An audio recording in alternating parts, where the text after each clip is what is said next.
Abra sua Bíblia em 1 Pedro,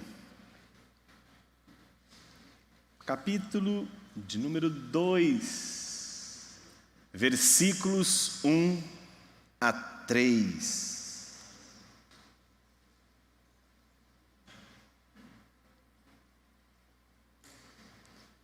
Diz assim a palavra de Deus: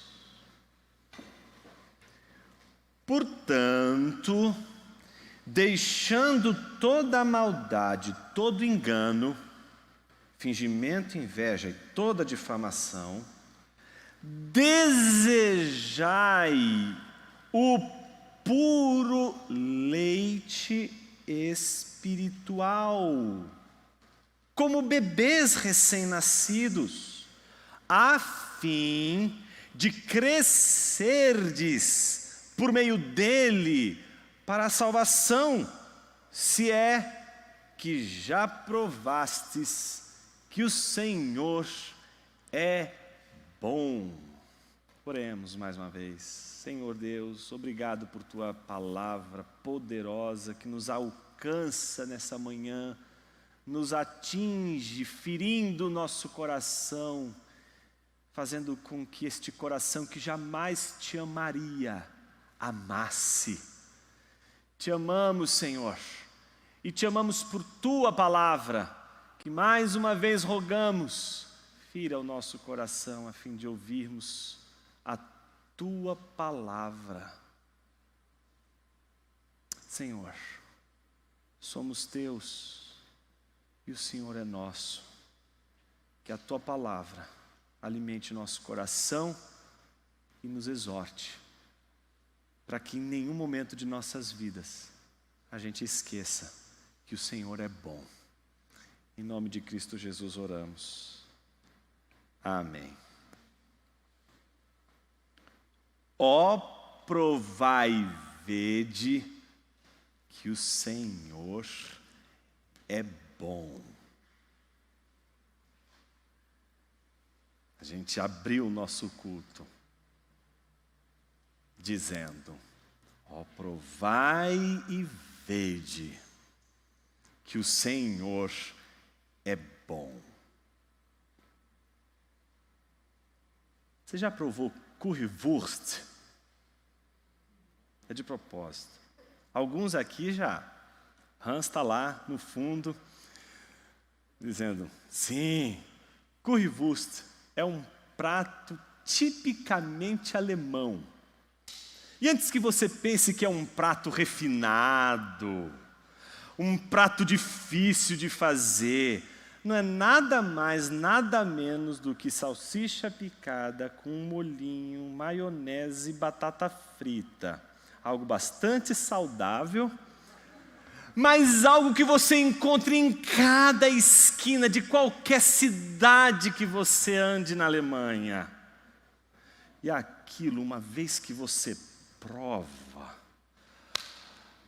eu não sei te dizer o que significa comer um currywurst. Eu tento, mas eu jamais vou conseguir te explicar. Às vezes, a gente tenta fazer um currywurst aqui no Brasil. Não é a mesma coisa. Eu e a Ju, a gente tenta, a gente vai lá, tem maionese, tem tempero, tem a salsicha, mas quando está lá, está tudo parecido, a foto é a mesma. Mas a gente dá uma dentada e não é aquele delicioso currywurst que se come na Alemanha. Mas para não fazer inveja, se você estiver na Alemanha como eu estive, doido para comer uma coxinha com uma Fanta laranja, algo tão saudável assim, você vai encontrar na Alemanha material para fazer coxinha. E você vai encontrar na Alemanha Fanta laranja. Você vai dar uma dentada na coxinha e você vai dizer: não é coxinha, isso nunca. Você vai beber a Fanta laranja e não tem jeito, porque não é a Fanta laranja que você toma aqui. E por mais que você queira reproduzir a coxinha que você come aqui na Alemanha, você não vai conseguir. Então, para você comer a coxinha do Brasil, Você tem que estar no Brasil. Para você comer o currywurst da Alemanha, você tem que estar na Alemanha. Só que uma vez que você prova qualquer um dos dois, não tem jeito. Se você está na Alemanha e quer comer coxinha, você só vai desejar, você não vai comer.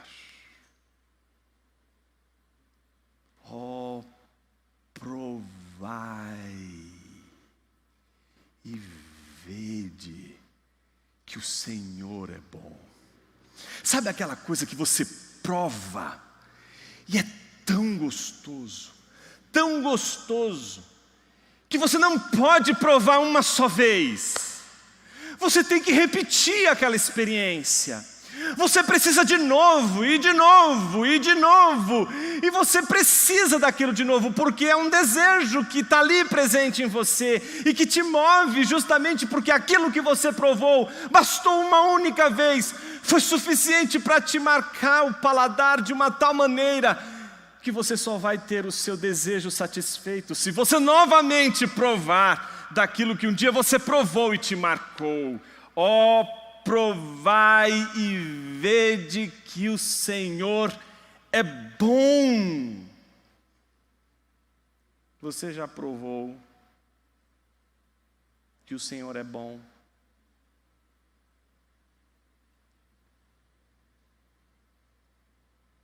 Seria a mesma pergunta para você que nunca comeu currywurst. Você já provou currywurst? Como é que você pode desejar ansiosamente por aquilo que você ainda não provou?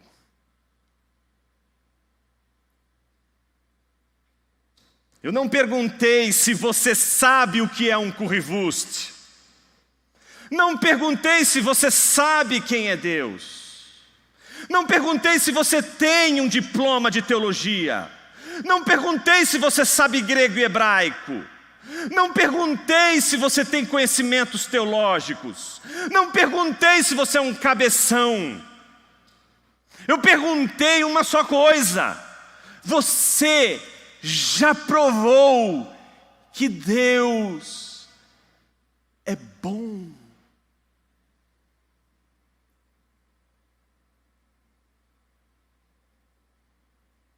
Se os peregrinos já provaram em algum momento que Deus é bom, então certamente eles vão querer provar mais vezes e vão fazer de tudo para querer provar mais e mais e mais e de novo e de novo e de novo. Duas coisas os peregrinos precisam fazer se eles querem provar de novo e de novo e de novo aquilo que um dia eles provaram.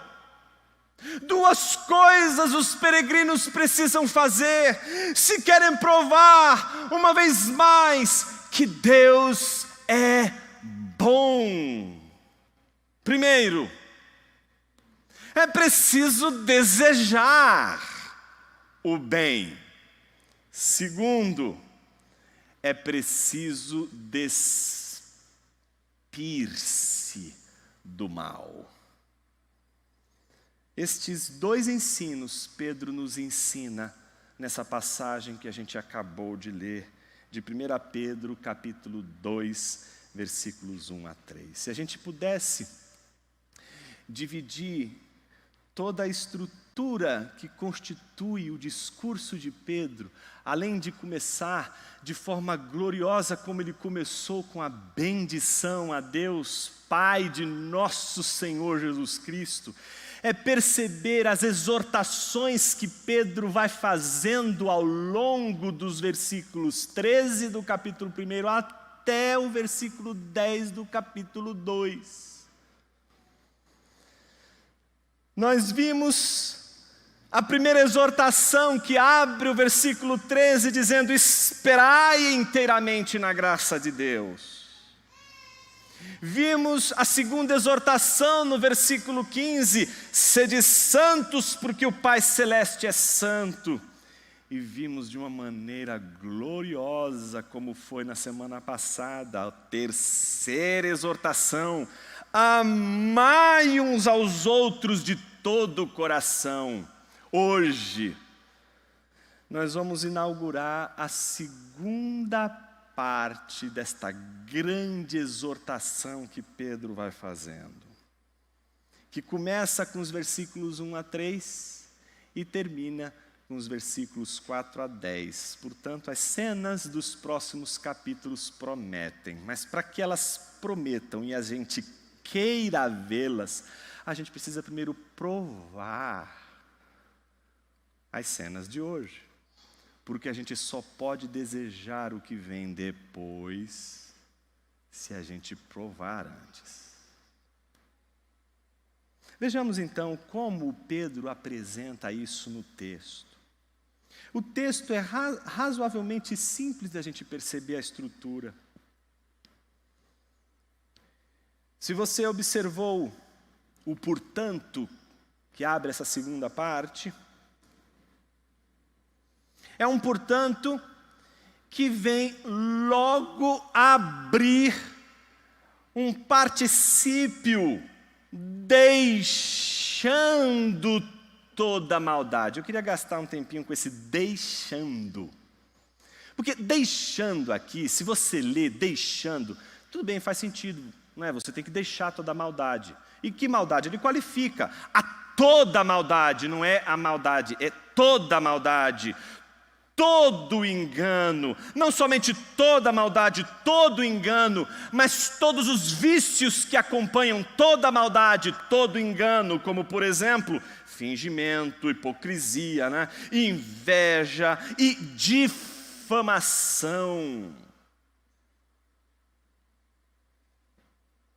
Deixando para Pedro é uma palavra no grego que se usa quando você vai tirar a roupa. Despir-se. É como se você estivesse vestido de maldade. Não é que você seja a maldade. As suas vestes, o seu jeito de falar, o seu jeito de agir, o seu jeito de lidar com as pessoas, o seu jeito de caminhar, o seu jeito de se comportar é mau. Não é que você não seja mau. O que Pedro está dizendo aqui, não somente você pode ser mau, mas as suas vestes serem más. O seu jeito, a sua maneira de falar, a sua maneira de se portar, ser má. É como se estivéssemos vestindo as palavras da inveja, do fingimento, da hipocrisia, do falar mal, como se fosse a nossa própria identidade. Então o que Pedro está dizendo, deixando, esta não é a ordem primeira, esta não é a exortação primária de Pedro. Ele não está exortando para que a gente tire as vestes de toda maldade e todo engano. Mas ele está dizendo, antes de dizer o que precisa ser dito, aquilo que precisamos fazer, nos despir de toda maldade, nos despir de todo engano. E de toda maldade de que tipo? Aqui a palavra maldade, ela é muito conhecida entre os pagãos, sobretudo porque maldade aqui deveria ser entendida como o antônimo de areté, de virtude, excelência. Imagine você que os gregos sempre ensinaram desde pequenos seus filhos o caminho da virtude, precisam ser virtuosos. Quem é o modelo de virtude? Ulisses, bom guerreiro, bom de discurso, fala bem, é corajoso o suficiente para enfrentar os seus medos, mas para suportar também a dor, é temperante, é equilibrado o suficiente para lidar com acrasias. Acrasia é tudo aquilo que é destemperante, tudo aquilo que provoca o desequilíbrio. Tanto as acrasias ou os desequilíbrios intencionais como os não intencionais. Um equilíbrio não intencional, um desequilíbrio não intencional, basta você estar entre amigos e algum amigo, talvez não tão amigo assim, coloca alguma substância química na sua bebida. E aí você perde o controle, fica desequilibrado, sabe? Começa a fazer um monte de besteira, tira a camisa, começa a rodar. Mas essa pessoa, como assim? Nunca vi essa pessoa fazer um negócio desse. Essa pessoa perdeu o equilíbrio, mas perdeu o equilíbrio de forma inconsciente. Colocaram uma substância química ali e ele perdeu o equilíbrio, perdeu o controle. Mas existe outra maneira de ser desequilibrado, que é intencional. É o sujeito que diz, não, hoje eu vou encher a cara, hoje eu vou partir para o crime, não vai sobrar um pela frente, hoje eu viro no giraia. Pronto, é isso aí. Pensa que o sujeito que diz assim, eu vou partir hoje, não é? Então, este sujeito que está tão comportado, tão equilibrado, ele agora vai se submeter ao desequilíbrio consciente. Ele pega um automóvel consciente de que estava alcoolizado. Ele está consciente do seu desequilíbrio e desejou o desequilíbrio. Então, os gregos ensinavam aos seus filhos, olha, observe, seja moderado, seja temperante. Não só seja temperante e corajoso, seja prudente. Prudente é saber pensar antes de agir. Não fala sem pensar, rapaz. Não faz isso que você está fazendo sem antes pensar. Por que você está fazendo desse jeito? Por que você está sendo tão agressivo? Pensa antes. Não é bom agir de forma precipitada.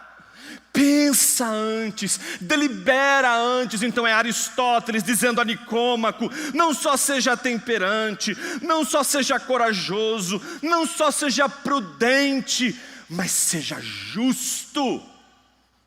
Ser justo é dar ao outro o que lhe é de direito, é cumprir o seu dever, é cumprir suas obrigações. Mas é também cumprir o seu dever, dando ao outro que lhe é de direito. Note que você não precisa ser um cristão para ser virtuoso. Os gregos ensinavam aos seus filhos uma paideia, uma educação virtuosa. Você não precisa da Bíblia para ensinar o seu filho a ser virtuoso. Pessoas podem ensinar seus filhos a serem mais virtuosos,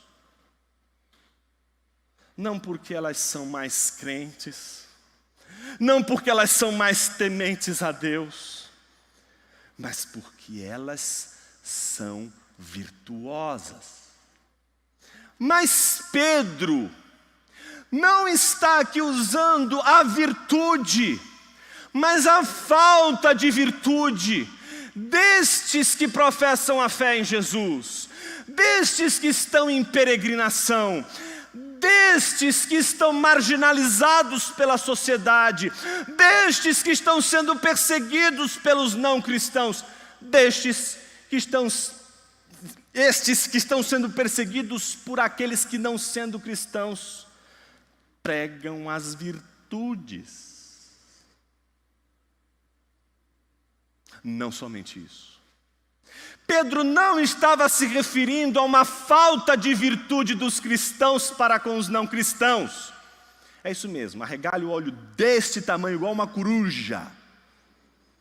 Pedro não estava repreendendo uma igreja que estava sendo indecorosa, sendo perversa na sua maneira de agir com o não cristão. Ela estava sendo perversa e hipócrita na sua maneira de ser entre os domésticos da fé, entre os cristãos, entre os próprios irmãos. Pedro não está se referindo a cristãos que estão agindo de forma ilegítima com não cristãos. Ele está se referindo a cristãos que estão agindo de forma enganosa e maléfica para o corpo de Cristo, porque agem contra os domésticos da fé, os seus próprios irmãos.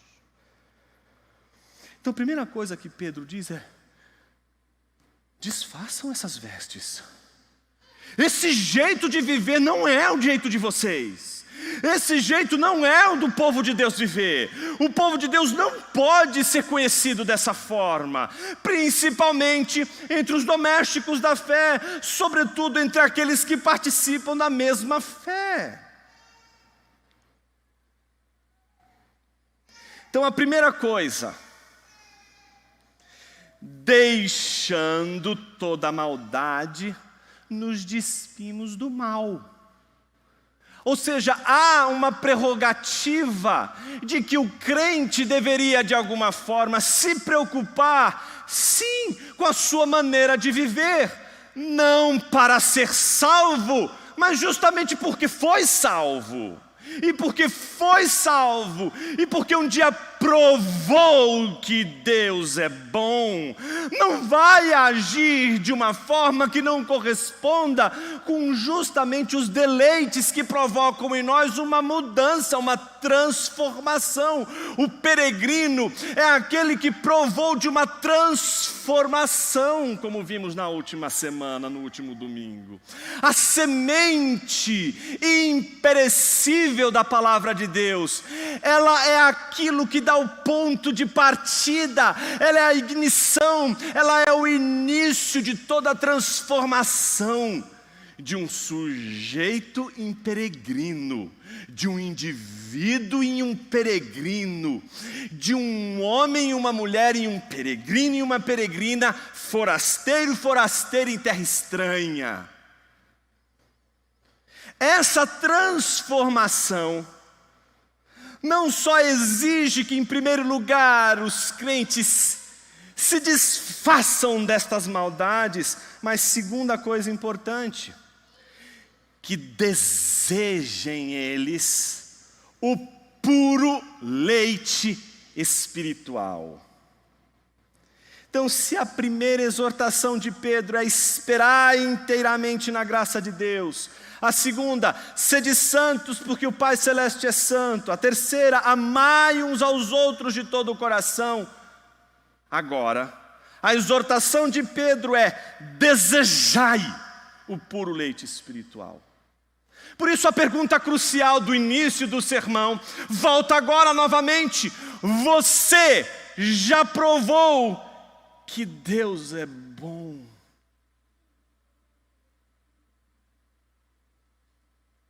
Como é que a gente pode desejar o que a gente não provou? É semelhante a uma pessoa que perdeu uma chave que nunca foi sua. Imagina o seguinte: o sujeito está do seu lado procurando um monte de coisas, está tentando encontrar, como uma mulher, a busca de uma dracma que se perde no meio de uma casa desordenada. Primeira coisa, vamos iluminar o ambiente. Está uma bagunça isso aqui. Não tem como procurar sem ordenar. Então vamos ordenar, e enquanto vamos arrumando a casa, nós vamos criando a possibilidade de encontrar o que se perdeu. Beleza, a agenda está toda bonita, então você está vendo a pessoa lá, procurando tudo bonitinho, e aí você de repente pergunta para esta mulher ou para este homem, seja lá o que for que tiver na sua imaginação aí: ei, o que você está procurando? Aí a pessoa, meio doida, diz assim: eu não sei, estou procurando. E aí você faz uma segunda pergunta: se você está procurando e não sabe o que está procurando, como é que você, ao encontrar, vai dizer: achei? Você não sabe o que está procurando. Então você de repente: achei. Como assim? Para você achar o que você perdeu, você precisa saber antes o que você perdeu. Você precisa de uma informação antes para reconhecer conhecer. Então, se você prova um Red Velvet pela primeira vez na sua vida, então você pode um dia dizer: eu desejo hoje comer um Red Velvet. Porque você experimentou, porque você provou. O desejo não pode ser de algo que não tenha sido antes experimentado ou provado. É por isso que Agostinho vai dizer que parece que desde o dia que nascemos temos um desejo de Deus como uma saudade e não como uma mera fome. É como se planejados por Deus e nascidos de Deus, já tivéssemos em nós um desejo de algo que não sabemos explicar, porque é exatamente aquilo que nos forjou, é aquilo que nos formou. Mas por que cargas d'água, quando a gente encontra, a gente diz: era isso que eu estava procurando, porque de alguma forma aquilo que você está provando corresponde a algo lá atrás. Por isso a minha pergunta para você nesta manhã não é outra senão: você já provou que o Senhor é bom? Porque como a gente vai poder prosseguir? Como a gente vai poder falar de tudo o que a gente precisa falar se você não provou?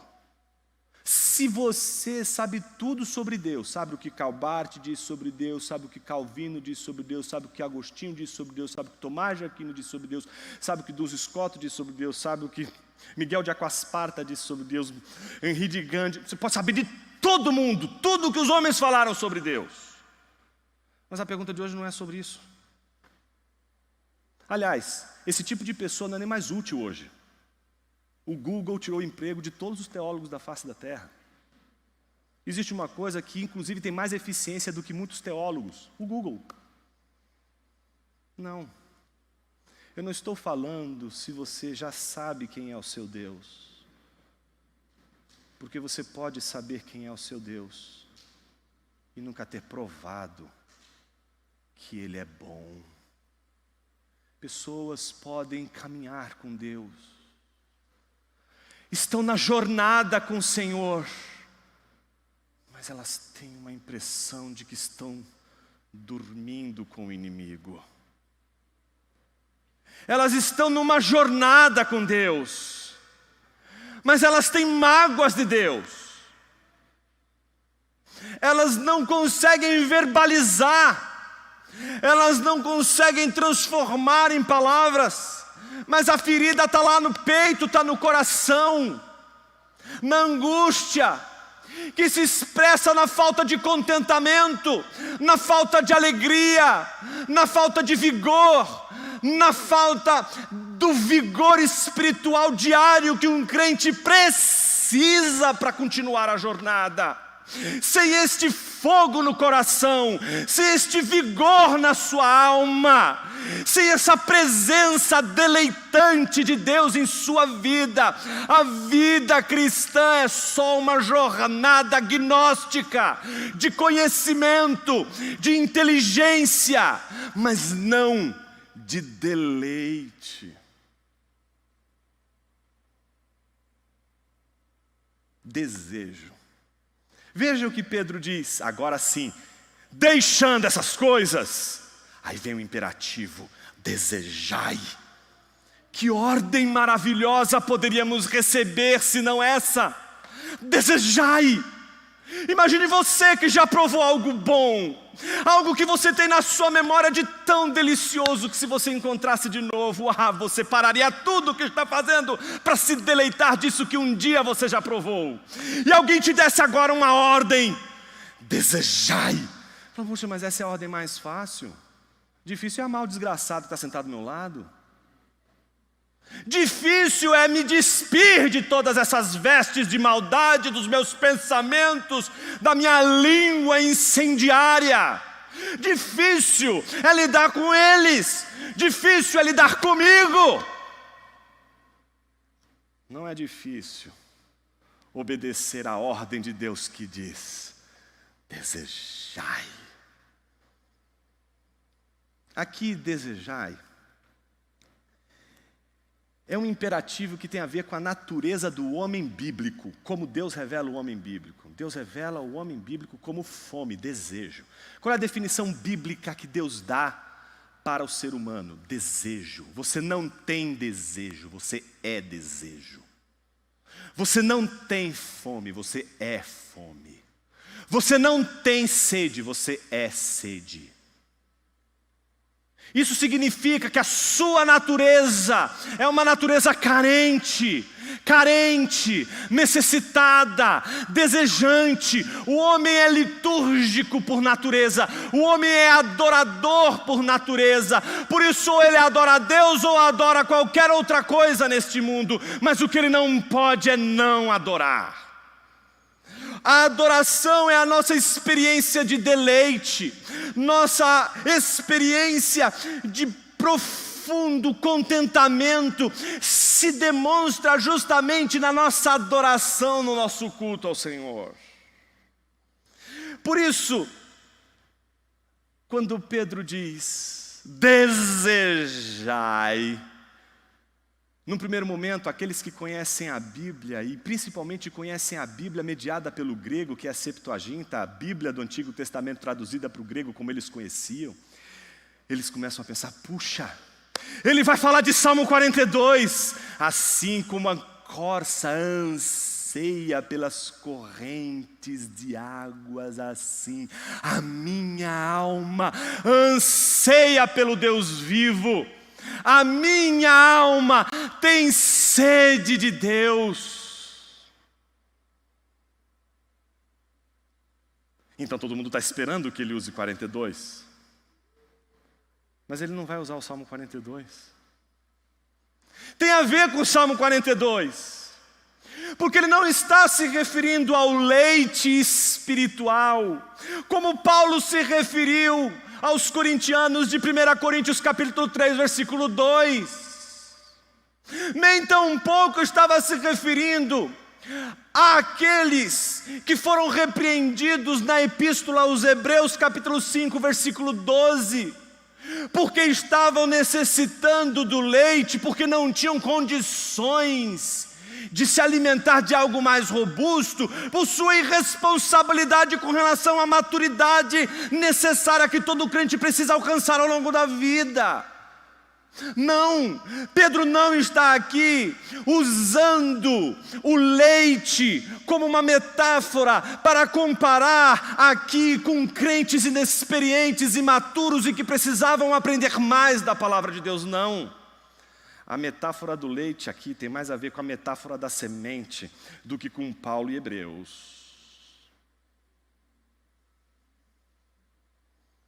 Observe, quando nós estudamos o texto da semana passada, Pedro nos chamou a atenção para o versículo, sobretudo 23, quando ele diz, fostes regenerados.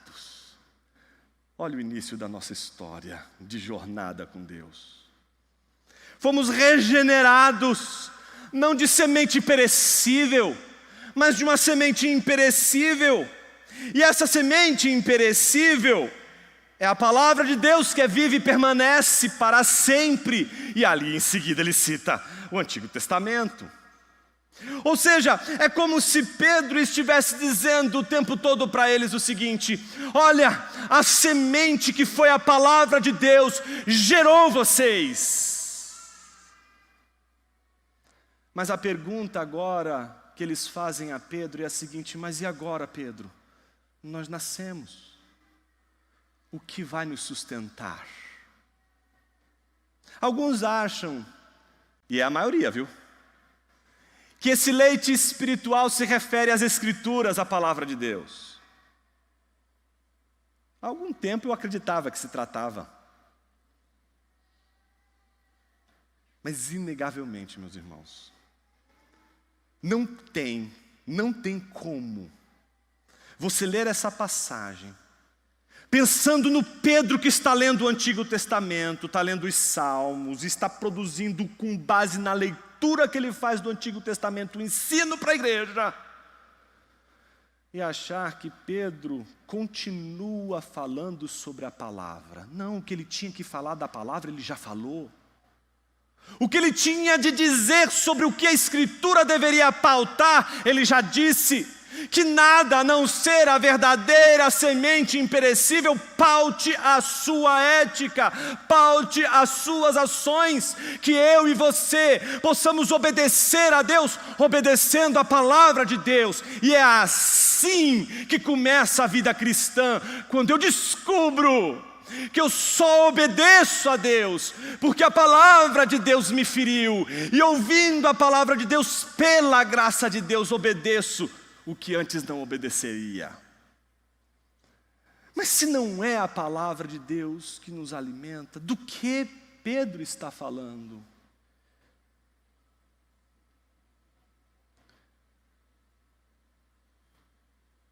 Primeira coisa importante, ele qualifica esse leite como logikon, que é a mesma palavrinha usada por Paulo quando ele vai falar do culto racional. O leite espiritual aqui é para contrapor ao material. Ele está dizendo, gente, eu não estou falando do leitinho, sabe o leitinho, tira da vaca, o leite que você faz para tomar seu cafezinho, tá certo? Não estou falando deste leite, eu estou falando de um leite espiritual. Naturalmente, todo cristão sabe disso e não precisa de muitos versículos bíblicos.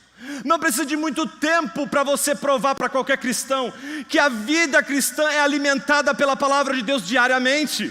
Temos uma riqueza de textos bíblicos o tempo todo dizendo para a gente que é a palavra de Deus que nos alimenta. É só ler Salmo 119. E se fosse isso que Pedro queria de fato ensinar, ele não citaria Salmos 34, ele citaria Salmo 119. Ele diria como a palavra de Deus é doce e é agradável ao meu paladar, são mais doce do que o mel. Se ele quisesse chamar a atenção para o fato de que é a palavra que nos causa o deleite, ele poderia usar vários outros argumentos, inclusive não esquecendo de exortar no final, no versículo 3, quando diz, se é que já, olha aí, provastes. Não é provar que a palavra de Deus, ela deve ser a nossa regra de fé e prática, porque Pedro tem consciência de que todos eles já sabem disso, e ninguém coloca em xeque isso. Pedro quer dar um passo adiante, e quer mostrar para eles, que eles precisam provar, que o Senhor é bom. Em português você nunca entenderia o que Pedro está querendo dizer. Sabe por quê? Pedro está fazendo um trocadilho que nós não conseguimos apreender no português, não dá. Você sabe que o nome de Cristo em grego é Christos, né? Mas eu duvido muito que talvez você saiba que, por exemplo, bom é Crestos. E que a diferença é só de uma letra. Crestos, Christos. E observe o que Pedro está fazendo aqui. Ele está dizendo, desejai esse puro leite espiritual, se é que já provastes, olha isso, Crestos Roquírios. Ou seja, se já provastes que o Senhor é bom, Quírios, o Senhor, a gente já sabe pelo versículo 3 quem é. Quem é o Senhor?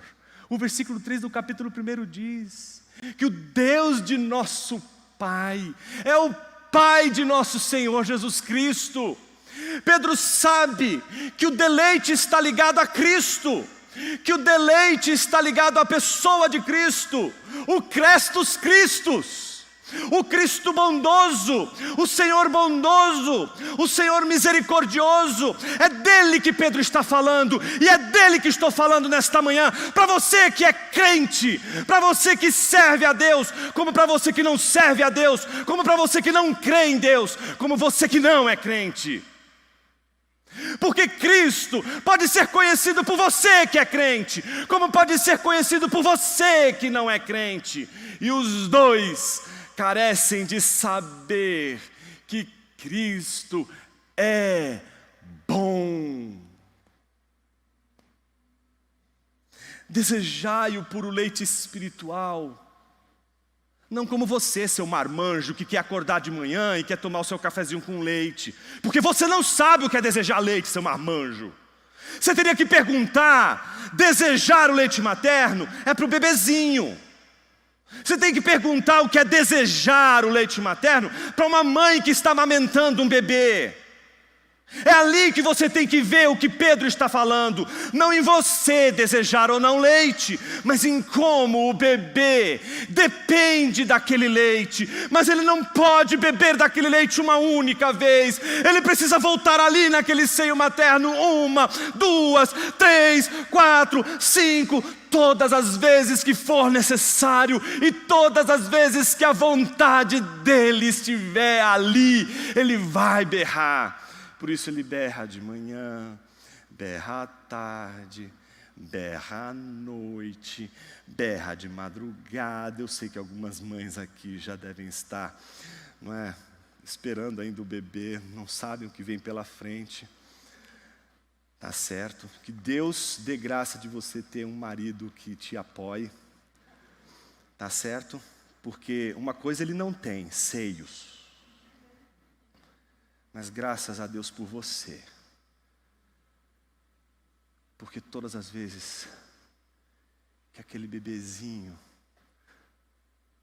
te chamar, ele vai ter o seio disposto para alimentá-lo. Você entende do que a gente está falando nessa manhã? Não é de quanto tempo você gastou lendo Wayne Grudem.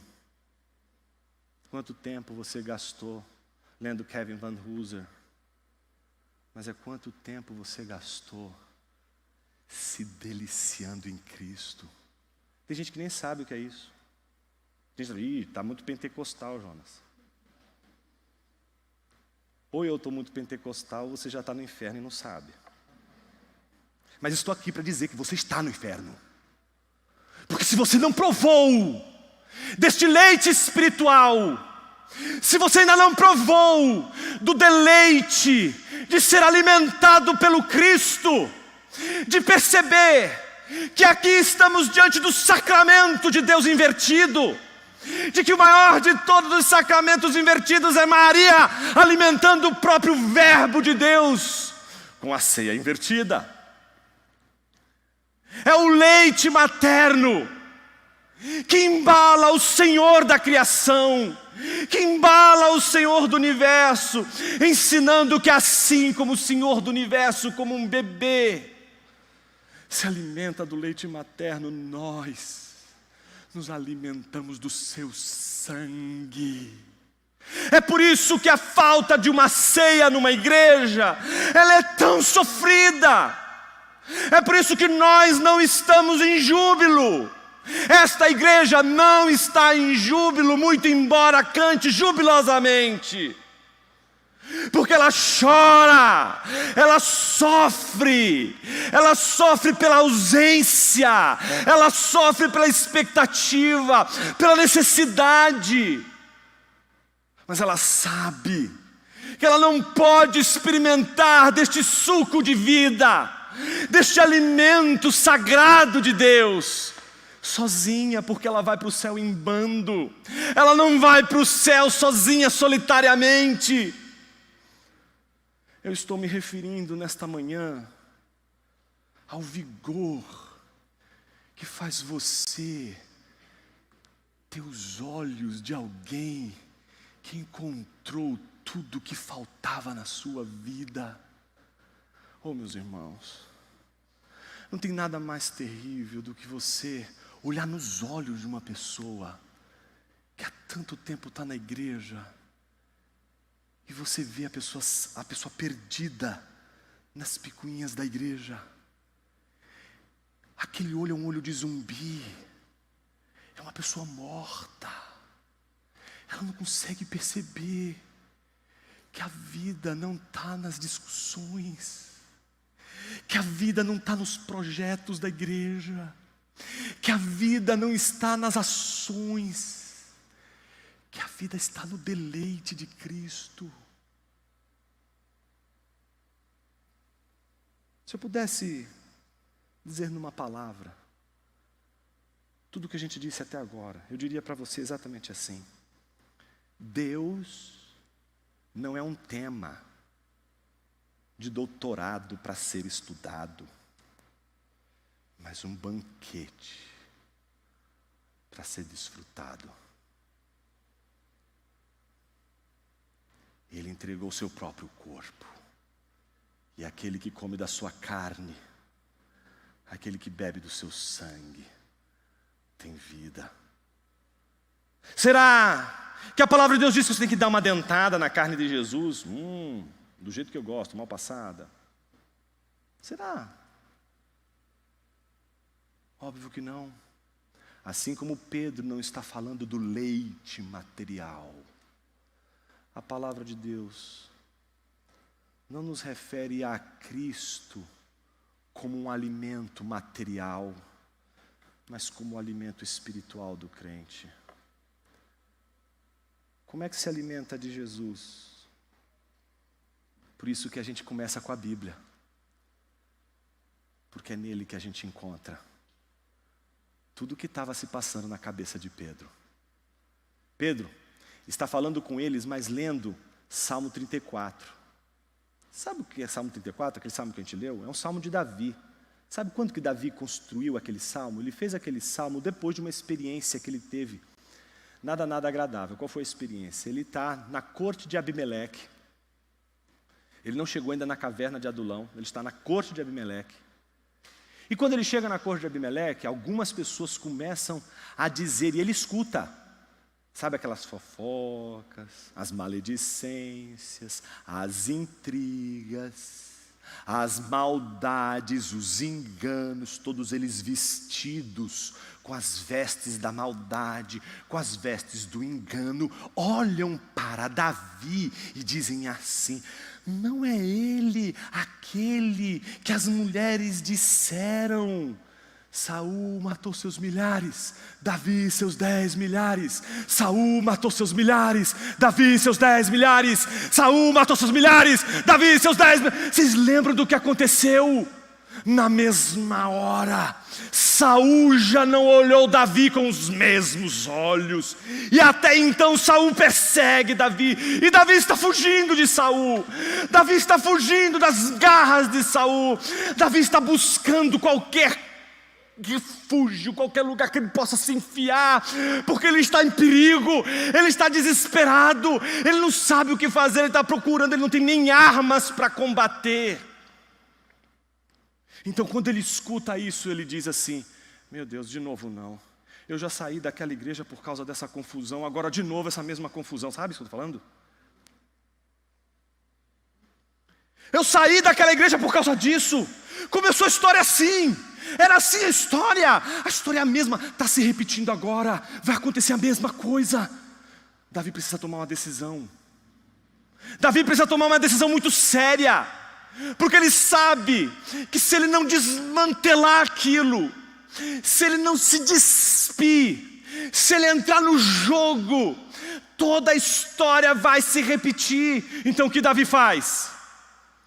Se faz de doido. Ele estava com uma barba deste tamanho, começa a ficar igual um passarinho. Os caras olham para ele: o que aconteceu? Quem é esse cara?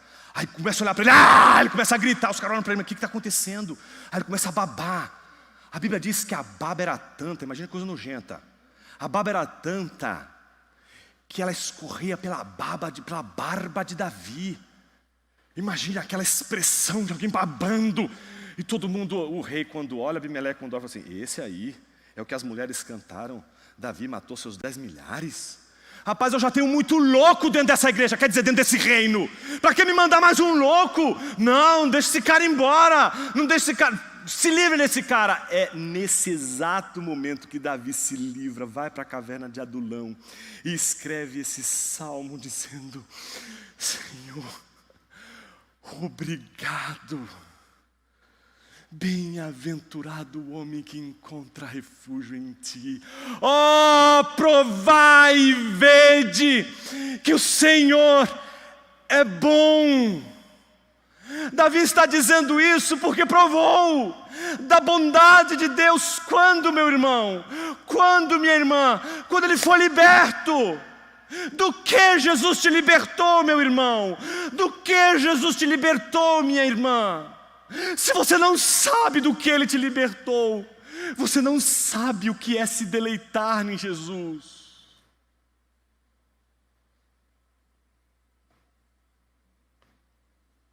Se você não provou, a Bíblia diz: arrepende-te do teu pecado.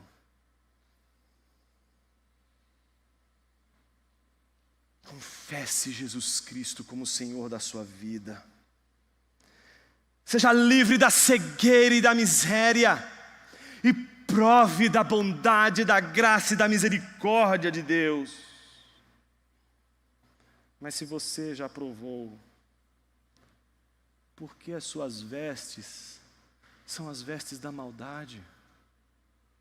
Por que as suas vestes são as vestes de outrora? Porque os recursos que você lança a mão para se livrar são sempre aqueles que te autoafirmam. Não, imagina que eu vou dar o braço a torcer. Onde está o seu desejo por Deus? Aquele desejo